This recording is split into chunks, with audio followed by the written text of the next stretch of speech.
Okay, I know I've been working on these Fantastic Four figures for quite a while. But honestly, every moment was worth it. I feel like every figure got the glow up they deserved, and they look even better as a unit. So let me just look at them for a little bit longer. In the meantime, I want to thank all of you who commented on my last video. It sounds like a lot of you are interested in seeing me paint the Gamerverse figures next. So I'll do that and work on the rest someday. A few of you asked if I'm gonna do the Thunderbolts, and my current answer is no. As an MCU fan, it hurts to say this, but the figures are not worth getting in my opinion. Let me explain. I don't like that they're missing members. No Ghost, Taskmaster, or Bucky. I'd like to have Sentry, but I don't need another US agent. The main reason though is because I have a strong feeling that all of them will get updated looks in Doomsday and Secret War. With that said, let's get back to the Fantastic Four. What should I do with these awesome boxes? I'm not really a box collector, but I love these designs. I usually cut out the logos and save the plastic windows. But these are too pretty to destroy. But I also have no use keeping them too. For those who don't usually keep the boxes, what did you do? Alright, on to the display. When it comes to picking a scene, it's a no-brainer. Times Square is a perfect location. The final battle took place there, and everyone from this wave was in that final battle. So this was my initial idea. I wanted to recreate the scene where the Fantastic Four is trying to lure Galactus to the teleportation bridge. That is the reason why I made Franklin's car seat and H.E.R.B.I.E. It just made sense to include them. That leaves the Silver Surfer and the Human Torch. So I thought I could have them flying in the background. Either to recreate the little chase scene or make it look like the Silver Surfer just escaped the black hole. However, I did encounter a little problem. You would think there's plenty of space for the figures, as I've done a couple of displays with 6 or more characters, like my Spider-Verse and my Danger Room displays. But I quickly realized that the Times Square wouldn't really work with even just the 4 main cast. It would look way too small proportionally. That said, I didn't want to abandon the idea, because if I set it in Times Square, I can add Galactus there once I get my hands on one. So I tried playing with the scale, moved stuff around, and I think I figured out a configuration where it still looks like Times Square while also keeping the scale somewhat believable. So, the question is... Hello, this is Ken. I like making things. Whether it's repainting my figures or making diorama displays, I love making things look awesome. My goal is to elevate my figures so they can shine on my display. Join my DIY adventure as I ask myself the same question every week. Can I make it?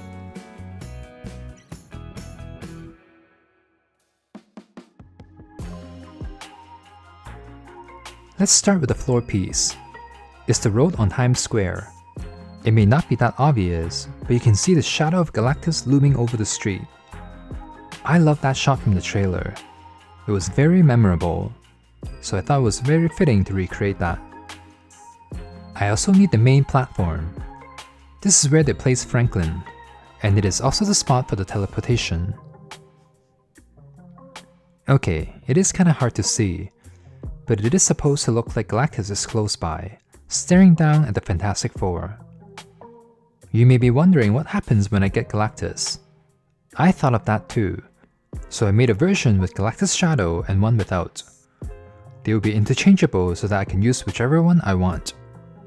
I'm going to use the one with the shadow as my main base, since I don't have Galactus yet. Now onto the buildings. There are so many buildings in Times Square, but I can only really fit 2. So I decided to do the theater. It is not a place the characters visited, but it has that perfect retro look I'm going for.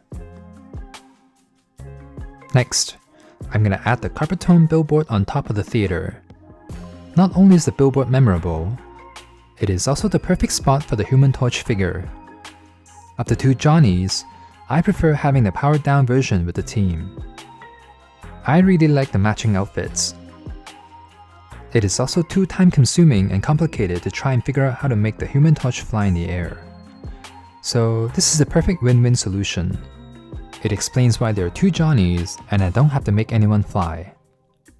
And just like the Galactus shadow, I made it in a way where I can have the option to do it with or without the Human Torch figure.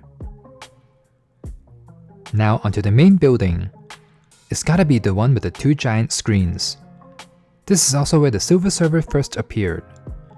And since I'm no longer doing a black hole escape scene, I thought it would be even better if I recreate the iconic moment where H.E.R.B.I.E first gave the warning. And the best part is, I figured out a way to make her hover in the air. The Silver Server can phase through matter.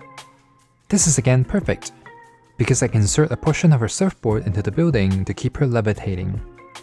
It won't look too weird because it's part of her ability. And the two giant screens will also help conceal it even more. I feel like I'm the smartest man in the world. Maybe I'm actually Reed Richard. Alright, all the individual parts are done. But before I glue everything down, let me map everything out so that I can trim the other floor piece to the exact shape. This will make swapping out the floor a breeze down the line. Okay, let me glue everything down. This is when I decided to push the video back by a week. I wanted to make sure the glue is fully dried. I didn't want it to fall apart when I put Silver Surfer and the Human Torch on it. And because I now have a few more days, I updated the shadow of Galactus to make it even more obvious. That looks so much better. The previous version was too subtle, it was barely noticeable. And I still have the option to swap in the one without the shadow.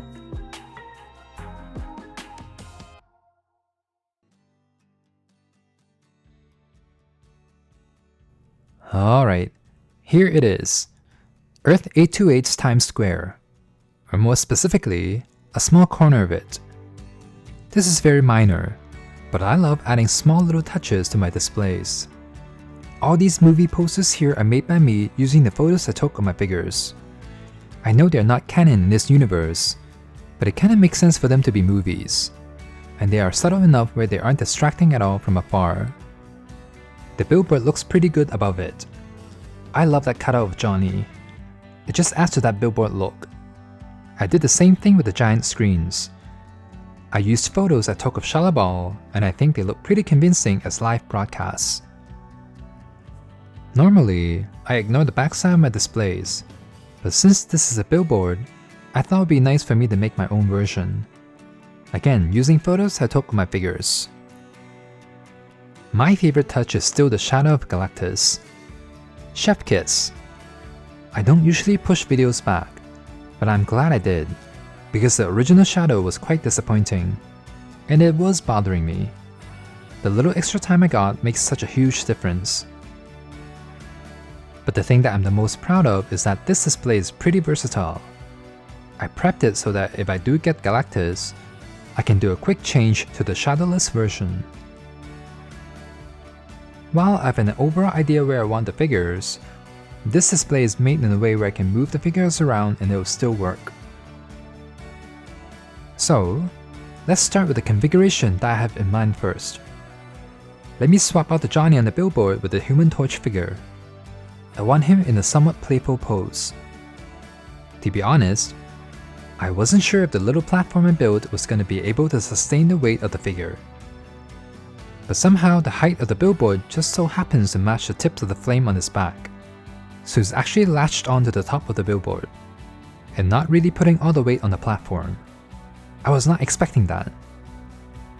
The other crucial part of this display is that I want the Silver Server to be in the air. That is why I made the little slit in the center of the building. And it works too. It may or may not hold up in the future, only time will tell. But right now, it seems like it's gonna be fine. Next, Franklin. He's gotta go in the middle of the platform. He is the bait after all. And Sue is gonna be right next to him ready to fight back. Naturally, Reed will be on the other side. Ben. Let's put him right here at the front. And finally, the other Johnny. Okay, you know what? He looks too hidden at the back. So let me bring him to the front and swap places with Ben. There we go. Compositionally, that looks better. Let me add another layer of protection for Franklin. Let me put the force field right here, so that it looks like Sue is fighting back. And this will also act as a backup support for H.E.R.B.I.E. You know what? I need a little bit more room on ground level. So let me move Reed up into the air as well. Let's have him swing in between the buildings. That way I can include H.E.R.B.I.E into the display. Alright, I am done. I am very happy with this configuration. I love that everyone has their own spot and is not overshadowed. The only one that's kinda obstructed is Franklin, but I can simply remove the force field. And I believe there is still room for Galactus, at the back right here, but that may look too crammed. Overall, I'm very happy with how this turned out. There's this theatrical look to the display, and it kinda fits the aesthetics of the movie. Like I think I captured the retro vibe of Earth 828. What do you think? Do you like my Fantastic Four display? I've added to my store, so pick it up if you're interested. Anyway, let's continue admiring this beautiful creation of mine.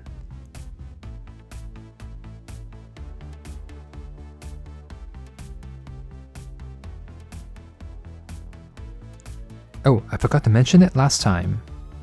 A lot of you suggested putting the rainbowy vinyl sticker on the shrink plastic before shrinking.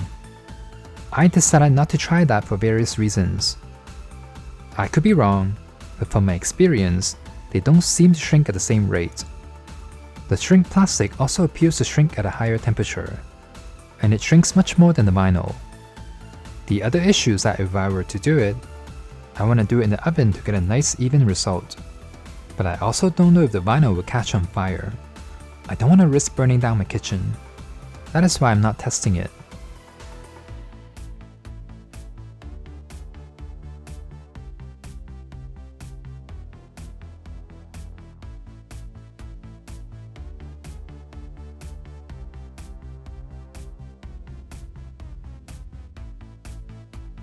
Back to my display. Here's what my display looks like in my cabinet. It is literally perfect. There's no other words to describe it. The size doesn't look too big or too small, and you can clearly see every character, except Franklin. But that's okay, because he was kidnapped to begin with. As long as Jean doesn't see him, it's fine. I actually don't know if I even need Galactus. He may throw the balance off and make everything look too crowded. I'm perfectly happy with the way it is now.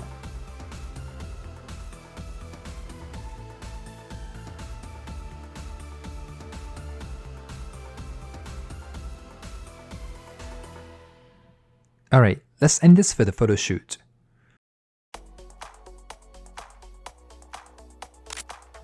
This wave is interesting. You could argue that only half the wave is good, and the other half being underwhelming. But this is probably the most satisfied I've felt about the entire wave. I think it's purely because I get to include everyone in the display. There have been other waves in the past where I just couldn't figure out what to do with the figures, like Guardians 3, Thor Love and Thunder, the Disney Plus Falcon and the Winter Soldier figures, and Quantumania. Actually, I kinda know what I want for Quantumania, but I don't know if I ever get to those figures. Back to the Fantastic Four display. I'm just happy that I didn't leave anyone out. It is the perfect send-off for the Fantastic Four. Give this video a like and subscribe to see more content like this. I'm gonna move on to the Gamerverse figures next. So until then, stay inspired and I'll see you soon. I can make it, so can you.